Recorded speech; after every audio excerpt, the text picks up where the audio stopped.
청년부 예배 오신 여러분들 진심으로 환영합니다. 네, 얼마나 피곤하겠어요. 그죠? 오늘 또 우리 우리엘 찬양대는 아침부터 이른 아침부터 와서 지금까지 이렇게 봉사하고 있는데 참 귀합니다. 제가요 청소년기에 아까 청소년 얘기를 했는데 청소년기에 한 자매를 좋아한 적이 있었습니다. 네, 그런 노래 있죠? 그 건넌 마을에 최진사 댁에 딸이 셋이 있는데 그 중에서도 셋째 딸이 가장 이쁘다던데. 네, 이 자매도 셋째가 아니고 세 자매가 있는 이제 세 명이었죠. 여자가 셋이었는데 막내는 아니었고 첫째였습니다. 그리고 채 씨도 아니었고 박 씨였는데 아무튼 제가 조금 좋아했어요. 많이 좋아하진 않고 조금 좋아했어요. 뭐 짝사랑해 본 분들은 아시겠지만 그렇잖아요. 들키지 않아야 되잖아요. 들키지 않게 잘 하려고 해도 왠지 걸리고 또 다른 사람도 눈치채게 되고 그런데 저는 안 들켰습니다. 저는 안 들켰는데 한참을 좋아하다가 마침내 고백을 하게 되었어요. 뭐 자세히 이야기하면 좋겠지만 그럴 수는 없을 것 같고 아무튼 고백을 했는데 어떻게 되었을까요? 어떻게 되었을까요? 네, 당연히 거절돼. 네, 어떻게 이렇게 잘하죠? 당연히 거절당했습니다. 맞아요.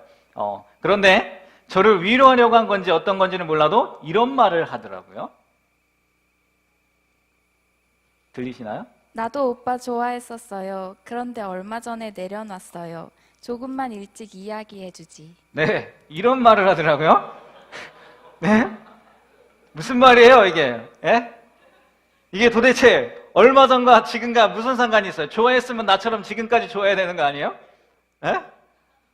아니, 그렇잖아요. 아무튼 지금 어디에 사는지 무엇을 하는지 몰라요. 그냥 그렇게 뭐 다행인 거죠. 뭐 그렇지 않았으면 지금의 아내를 만날 수 없었으니까 뭐 얼마나 다행입니까? 제가 무슨 말씀을 드리고 싶어서 저의 과거를 숨겨진 과거를 이렇게 드러내 놓겠습니까?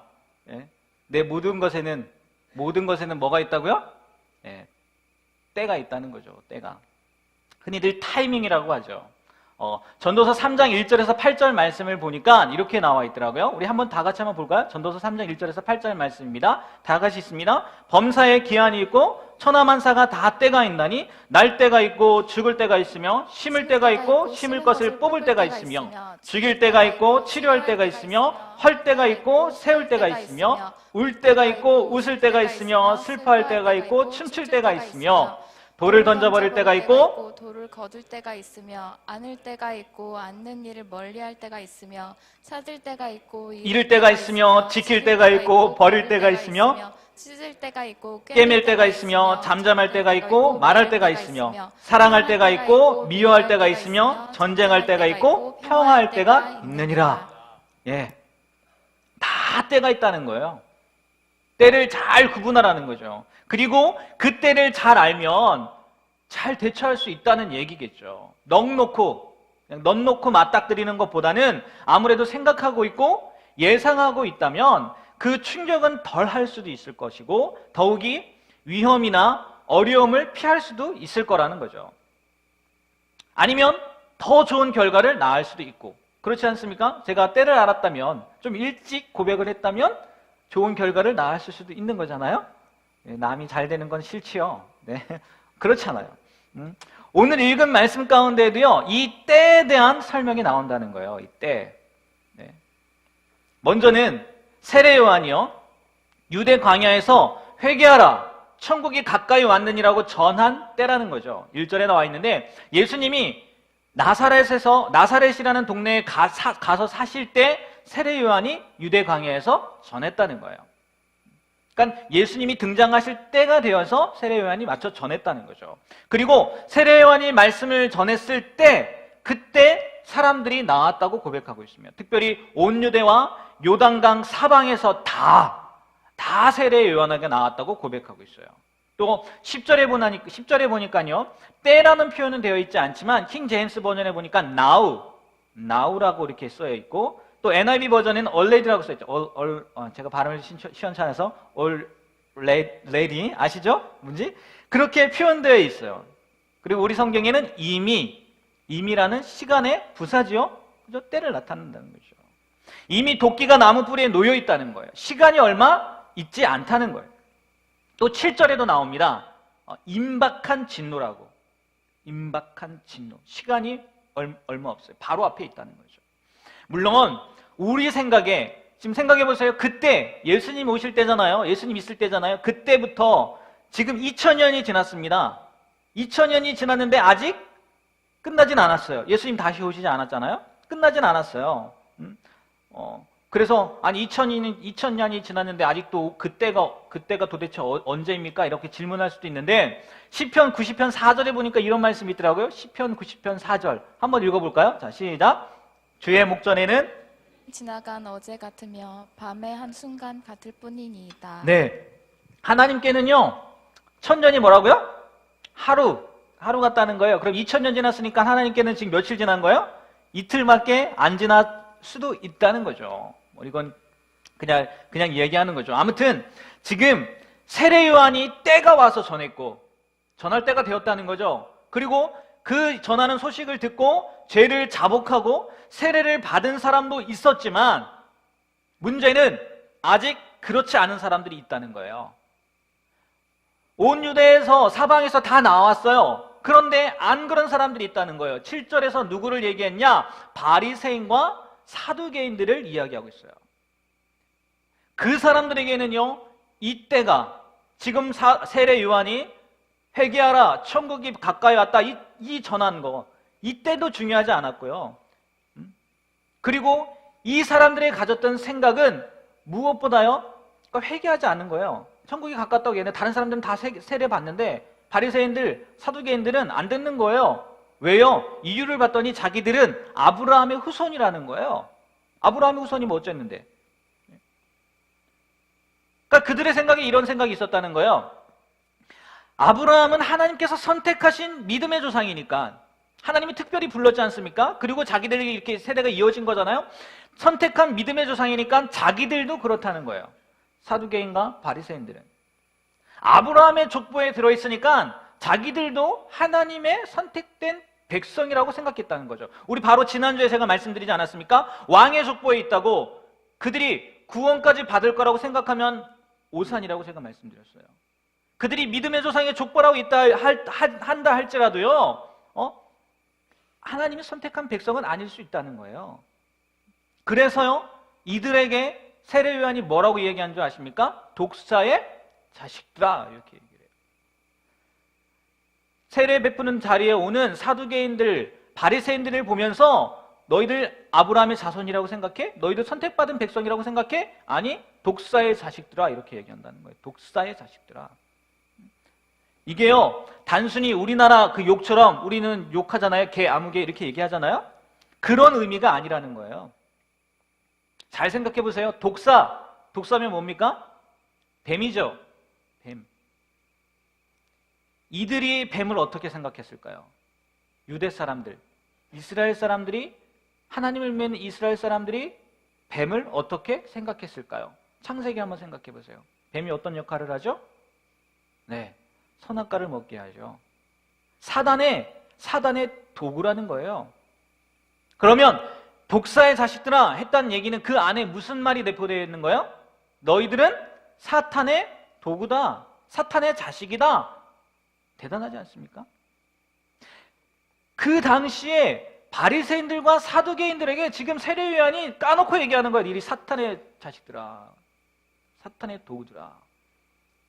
그런데요, 지금 이야기하는 사두개인과 바리새인들과 사두개인들이 어떤 사람이었냐면요, 먼저 바리새인들, 이들은요 본래의 모습이 율법의 수호자, 하나님이 이스라엘 백성들에게 주신 율법, 그 율법을 수호하는 사람이라고 자처할 만큼 율법 준수에 철저했다는 거예요. 하나님 말씀대로 살려고 했다는 거예요, 쉽게. 그리고 의로운 이스라엘을 고대했어요. 또 장차 도래할 메시아, 하나님 나라, 그 왕국을 소망했다는 거예요. 괜찮지 않습니까? 바리새인들? 이 정도면 괜찮아요. 그런데 이들이 변질됐다는 거예요. 바뀌어졌다는 거예요. 율법의 순수한 정신과 내면적 그 경건을 무시하고 형식주의적인 위선. 이들요, 예배 잘 드립니다. 11조 합니다. 그리고 일주일에 2번씩 금식해요. 구제까지 해요. 봉사해요. 우리 지금 이 세대로 따지면 새벽 예배도 다 하고요. 철야, 수요 예배, 주일 예배, 그리고 교사, 아니면 뭐 찬양단, 봉사들 다 한다는 거예요. 여기서 멈추는 게 아니라 이웃까지도 돌본다는 거예요. 그런 역할을 했다는 거예요. 근데 이게 뭐라고요? 형식주의주의. 잘 보이기 위해서, 외식주의, 보여주기 위해서 그런 일들을 했다는 거예요. 하나님을 사랑해서 그런 게 아니라 예수님의 가르침과 먼 삶을 살았다는 거죠. 성경은 너무나 잘 알았어요. 그런데 아는 것으로 끝났지 삶에서 그들의 중심에서 진정한 모습이 나타나지 않았다는 거예요. 생각해 보세요. 제가 여러분들에게 성경은 이렇습니다. 하나님의 말씀은 이렇습니다. 또 예수님의 삶은 이렇습니다. 우리가 이런 예수님을 닮아야 됩니다. 라고 이야기는 하는데 나의 삶은 그렇지 않아요. 오히려 여러분들보다 세상 사람보다 더 못해요. 그러면 어떻겠어요? 제 말이 여러분들에게 먹히겠습니까? 먹히지 않겠죠. 먹히지 않겠죠. 그 당시 바리새인들이 그랬다는 거예요. 겉으로만 믿는 척했다는 거예요. 겉으로만 자기들이 신앙생활 잘하는 척했다는 거죠. 그러면 사두개인들은 또 어떤 사람이었을까요? 사두개인, 이 이름이 언제부터 나왔냐? 이게 뭐로 연관이 됐냐? 다윗과 솔로몬 시대에 사독이라는 제사장이 있었습니다. 사독이라는 제사장. 그럼 사두개인은 무슨 뜻이냐? 그 사독의 제사장의 후예들이라는 거예요. 그 밑에 사람들이라는 거예요. 우리 신라시대 골품제도 알죠? 국사 시간에 배우지 않았나요? 골품제도? 성골, 진골. 들어보신 기억이 있을 거예요. 아마 후렷하게 기억이 날 거예요. 마치 그것처럼 생각했다는 거예요. 자기들은 제사장 가문이라는 거예요. 사독 제사장의 가문이라는 거예요. 대대로 좋은 가문에서 자기들은 태어났고 자랐다는 거예요. 그리고 경제적으로 상당한 위치에 있었고 또 교육의 혜택도 많이 받고 제사장급의 고위층이었다는 거죠. 지금으로 말하면 금수저쯤 된 거예요. 금수저. 제사장의 후예들. 물론 이 당시의 상황으로 보면요, 감히 범접할 수 없는 제사장의 후예들이니까 그런 사람들이에요. 아무나 될 수 없었고 선택된 사람이어야만 한다는 그런 의식들이 있었다는 거죠. 종교적으로도요, 대단한 위치에 있던 사람들이었고 그 당시 문화나 상황으로 보면 대단한 사람들이었다는 거예요. 그런데 그들이 하나님의 말씀대로 살았다는 거예요? 안 살았다는 거예요? 안 살았다는 거죠. 그러니까 세례 요한이 그들에게 뭐라고 얘기해요? 독사의 자식들이라 얘기하는 거죠. 가문만을 내세우고 그것이 자신들을 구원할 것이라고 아주 큰 착각을 했다는 거죠. 바리새인들과 사두개인들. 다시 말해서요, 그들은요 어떤 때인지 몰랐어요. 세례 요한은 지금이 회개할 때라고 했는데 바리새인들과 사두개인들은 그 때를 몰랐고요, 자기가 지금 어떤 존재인지 몰랐다는 거죠. 하나님이 보실 때 회개할 사람이라는 거, 가문도 중요한 게 아니라 그들이 형식적인 그런 모습이 중요한 게 아니라 진정으로 하나님 앞에 돌아와야 되는데, 자신들을 알아야 되는데 몰랐다는 거예요. 그런 어리석은 사람들이었다는 거죠. 그런데요, 오늘 말씀에 주도적으로 등장한 인물 세례 요한은 때를 알았을 뿐만 아니라 무엇보다 자기가 어떤 사람인지 명확하게 알았다는 거예요.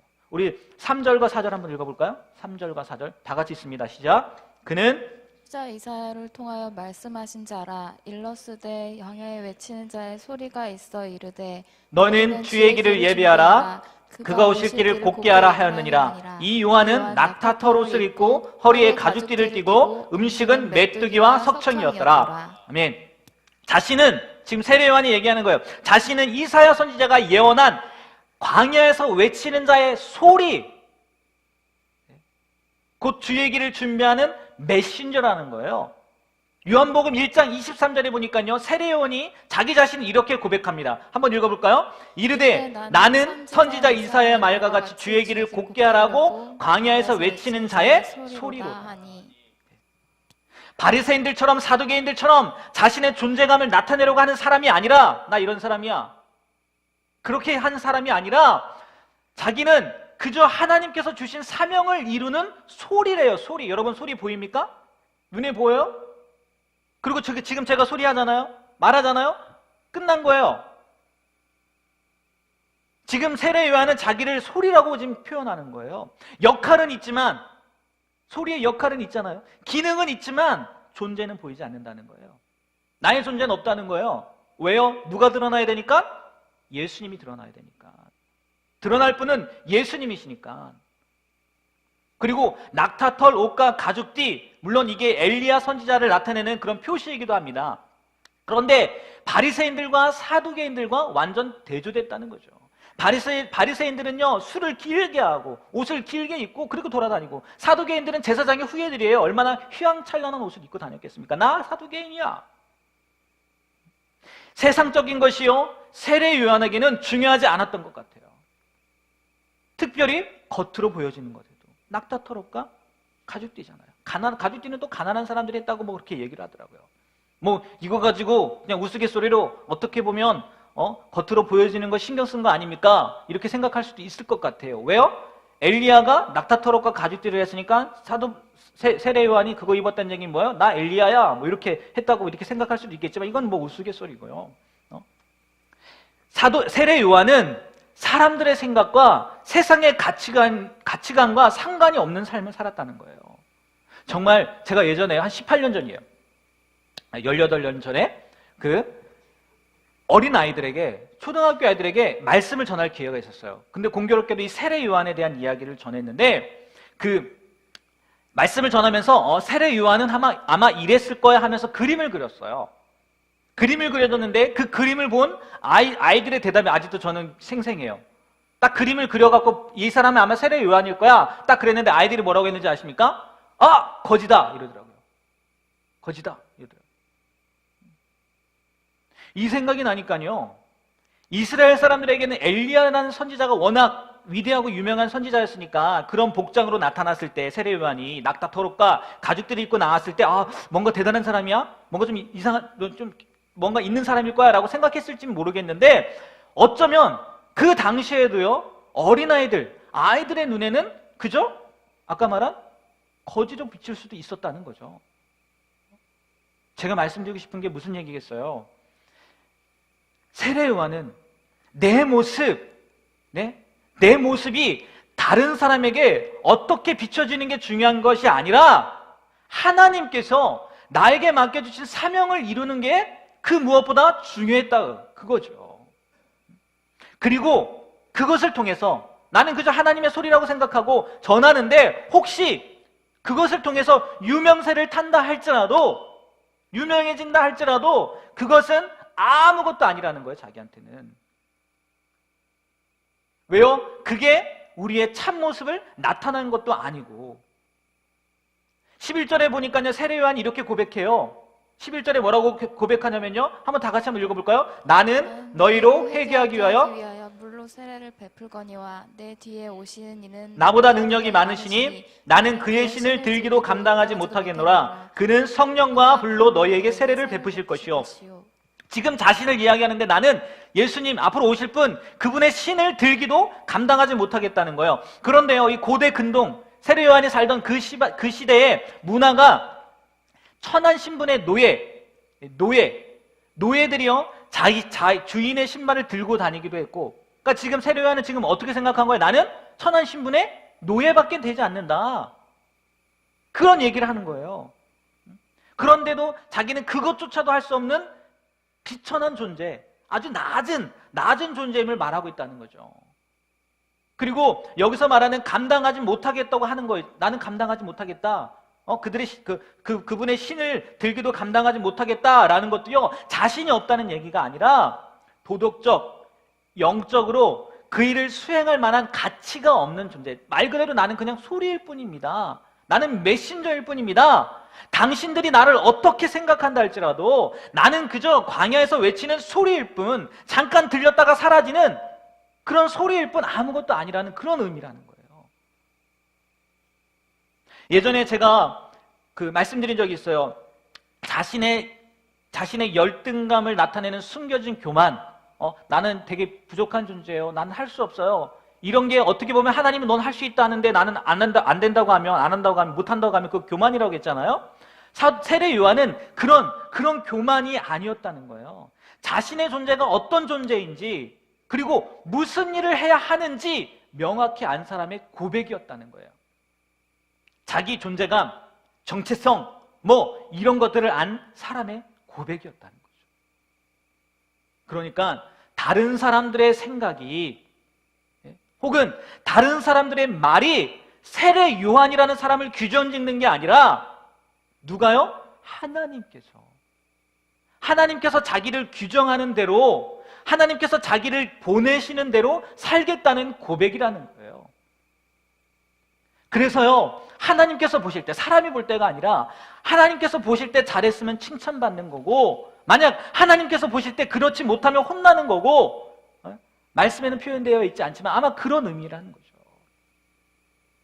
여러분, 우리의 삶을 판단하는 분, 우리 자신을 판단하는 분, 나도 아니고요, 누구라고요? 하나님이라는 거예요. 다른 사람의 생각이, 다른 사람의 말이, 아니면 다른 사람의 행동에 의해서 여러분 자신을 내어주지 마세요. 다른 사람들이 나를 이렇게 생각한다고 나도 그런 사람이라고 내어주지 마시고요. 다른 사람들이 나에게 이런 말을 한다고 해서 나도 그런 사람이라고 내어주지 말고요. 다른 사람들이 나에게 이렇게 행동한다고 할지라도 그 사람들에게 나를 내어주지 말라고요. 누구에게 내어드리라고요? 하나님께 내어드리라고요. 여러분은요, 하나님이 선택했고요, 하나님이 불러주셨고요, 하나님이 말씀하시는 대로 살면 되는 거예요. 왜? 다른 사람이 나를 주관하게 하냐는 거예요. 바꿔 말하면 여러분들도요, 다른 사람을 바라볼 때 그렇게 하면 안 된다는 거겠죠.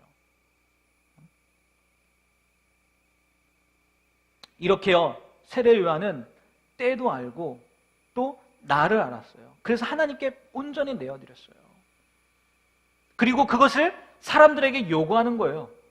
너희들도 지금 때를 알고, 너희들을 알고, 그리고 뭐 하라고요? 말씀해 보니까요, 회개에 합당한 열매를 맺으라는 거예요. 여러분, 만약 예수님께서 지금 이 땅에 오셨다고, 다시 오신 게 아니라 처음 오셨다고, 아니 세례 요한이 지금 우리가 사는 곳에 처음 왔다고 생각해 보세요. 저는 똑같을 것 같아요.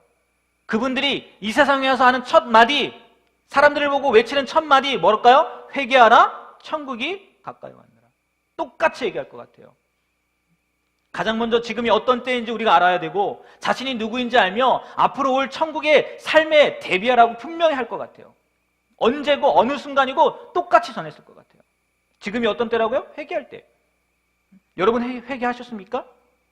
후회가 아니라 회개하셨어요? 예수 믿기 전의 삶, 하나님께서 기뻐하지 않는 삶에서 돌이키셨습니까? 아니면 결심하셨습니까? 그러면요, 이제는 어떤 삶을 살아야 된다고요? 회개에 합당한 열매를 맺는 삶을 살아야 된다는 거예요. 열매 맺으셔야 된다는 거예요. 열매라는 게요, 참 많은 것을 이야기할 수 있어요. 그런데 우리가 성경을 보니까 성경을 통해서 그래도 열매다라고 표현하는 게 갈라디아서 5장 22절, 23절에 있더라고요. 한번 읽어볼까요? 오직, 시작. 오직 성령의 열매는 사랑과 희락과 화평과 오래 참음과 자비와 양선과 충성과 온유와 절제니 이 같은 것을 금지할 법이 없느니라. 네, 성령의 열매를 나타내는 겁니다.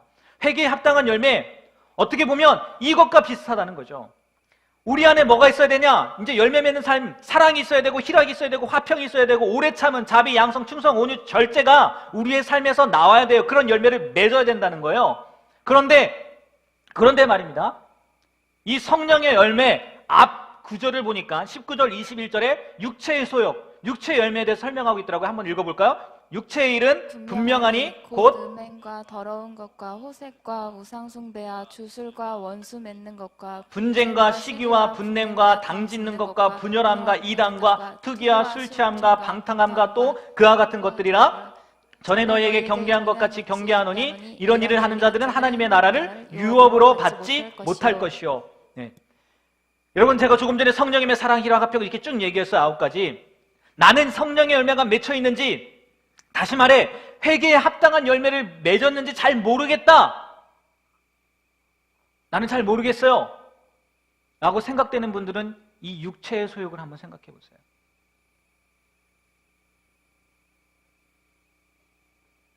만약 여러분의 삶 가운데요, 음행과 더러운 것, 호색, 우상숭배, 주술, 원수 맺는 것, 분쟁, 다투는 거죠, 시기하는 거, 분내는 거, 당짓는 거, 자기들 이익에 맞아서 편 가르는 겁니다. 그리고 분열하는 거, 이단, 투기하는 거, 술 취함, 방탕함, 만약 여러분들의 삶 가운데 이런 것이 있다면 여러분들 성령의 열매, 회개에 합당한 열매를 맺고 있는 걸까요? 아니라는 거예요. 그런데요, 문제는 뭐냐? 이 육체의 일을 따르면 하나님의 나라를 유업으로 받지 못한다는 거예요. 그게 무슨 말일 것 같아요? 그게 무슨 말일 것 같아요? 천국 못 간다는 얘기 아닐까요? 여러분, 편하게 생각하실 때가 아니에요. 찔리세요? 그럼 회개하셔야 돼요. 그리고 회개에 합당한 열매를 맺으셔야 돼요. 어떻게 하는지 방법을 모르실 것 같아요. 그럼 그 앞 구절에 보면 또 나와 있어요. 한번 갈라디아서 5장 16절 17절 한번 볼까요? 다 같이 한번 읽어봅니다. 내가 이르노니 너희는 성령을 따라 행하라. 그리하면 육체의 욕심을 이루지 아니하리라. 육체의 소욕은 성령을 거스리고 성령은 육체를 거스리나니 이 둘이 서로 대적하므로 너희가 원하는 것을 하지 못하게 하려 함이니라. 아멘. 어떡하라고요? 성령을 따라 행하래요. 니들 육체의 소욕 이루고 싶지 않아? 회개에 합당한 열매를 맺고 싶어? 그러면 성령을 따라 행하래요. 그럼 육체의 욕심을 이루지 않는데요. 육체의 욕심, 나 음행하지 말아야지, 나 더러운 것 하지 말아야지, 나 시기하지 말아야, 이게 아니라 성령의 열매, 성의 소욕을 따라 행하라는 거예요. 능동적이고 적극적인 자세로 살아가라는 거예요. 무슨 얘기냐? 우리 아까 성령의 9가지 열매 했죠? 사랑할 수 없어도 성령이 나한테 시키니까 어떡하라고요? 사랑하라는 거예요. 기뻐할 수 없는데 성령이 나한테 기뻐하라고 하는 거예요. 그럼 기뻐하라는 거예요. 화평할 수 없어요. 저 사람과 나 화평할 수 없어요. 화해할 수 없어요. 그런데 내 마음 가운데 성령이 너 평화해, 너 화평해. 그럼 뭐 하라고요? 화평하라는 거예요. 평화하라는 거예요. 오래 참을 수 없지만 성령님이 오래 참으라고 하니까 오래 참으라는 거예요. 친절할 수 없어요. 자비를 베풀 수 없어요. 그렇지만 성령님이 친절하라고 하니까. 여러분들 가운데 여러분이 예수님 믿었다면 분명히요, 여러분의 마음 가운데 성령님이 내주하고 계세요. 이건 틀림없는 사실이에요. 그러면요, 지금 이야기한 대로 여러분 가운데요, 그런 소욕들을 주세요. 사랑해야지, 용서해야지, 화평해야지 분명히 주십니다. 근데 문제는 뭐예요? 여러분들이 그 성령의 소욕을 따라서 행하지 않는다는 거예요. 그냥 미워해버린다는 거예요. 그냥 지어버린다는 거예요. 오래 참지 못해버린다는 거예요. 분명히 여러분의 마음 가운데 성령님은 화평하라고 하고 오래 참으라고 하고 사랑하라고 하고 있는데 따르시라는 거예요. 따르시라고요. 성령의 소욕을 따르십시오. 육체의 소욕이 아니라. 그게 회개에 합당한 열매를 맺는 방법이라는 거예요. 여러분, 제가 조금 전에 예수님이 세례 요한이 지금 이 땅에 오셨다고 해도 똑같은 말씀하실 거라고 말씀드렸어요. 정말이에요. 분명히 그렇게 하실 거예요. 저는 확신하건대 예수님이 이 땅에 오셨다, 세례 요한이 이 땅에 왔다, 분명히 말씀하실 거예요. 회개하라, 천국이 가까이 왔다. 왜요? 인간의 가장 중요한 문제, 죄의 문제를 우리는 해결해야 되니까. 결국요, 다른 종교들도 고민하고 생각하는 고통의 문제, 아픔의 문제, 이게요, 뭐 타 종교는 집착 때문에 왔다, 아니면 욕심 때문에 왔다, 그러지만 다들 못 보는 게 뭐냐면 죄라는 문제를 못 보거든요. 오직 예수님만 죄라는 문제를 보게 하신다고요. 이 죄라는 것 때문에 이런 모든 문제가 오는 거라고요. 그리고 이 죄를 해결할 수 있는 방법도 예수 믿고 회개하고 돌이키는 것밖에 없어요. 사도행전 4장 12절에요. 다른 이로서는 구원받을 수 없나니 천하 사람 중에 구원을 받을 만한 다른 이름을 우리에게 주신 일이 없습니다라고 명확하게 얘기하고 있어요. 그리고 정말 자신의 죄를 회개하고 예수님을 믿었다고 이야기한다면, 여러분들이 그렇게 고백한다면요, 그에 따른 열매를 맺으라는 거예요. 말로만 믿었다고, 말로만 회개했다고 하면 그건요, 오늘 12절 말씀에 나오는 것처럼요, 쭉정이밖에 되지 않는다는 거예요. 결국 이 쭉정이는 어떻게 된대요? 꺼지지 않는 불에 태워진다는 거예요. 사라진다는 거예요. 여러분, 간곡하게 부탁드리는데요, 열매 맺으십시오. 네, 열매 맺으셔야 돼요. 네, 알곡이 되시길 바랍니다. 지금이 바로 그렇게 해야 할 때고요, 내가 그렇게 돼야 할 사람이라는 걸요, 명심하세요. 육체의 소욕이 아니라 성령의 소욕을 따라서요, 회개에 합당한 열매를 맺는 삶을 사시게 되길 바랍니다. 아멘? 아멘? 그가 오신 이유입니다. 그가 오신 이유. 우리 마지막으로 찬양하고 기도하고 마치도록 하겠습니다.